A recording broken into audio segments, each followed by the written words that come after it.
কে কে ভাইজান এই গজলটা শুনেছেন বলুন। ভালো লাগলে লাইক করে সাবস্ক্রাইব করে দেবেন। সে তো মদিনা,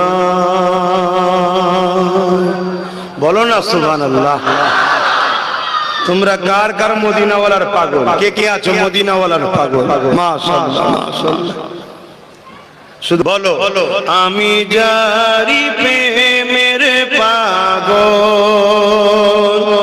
সে তো মদিনায়। হাত তুলে তুলে বল, আমি যারি প্রেমের পাগল, সে তো মদিনায়। আমি যারি প্রেমের পাগল, সে তো মদিনায়। মন পাখিরে বলি তোরে, উড়ে যা তুই সেই শহরে,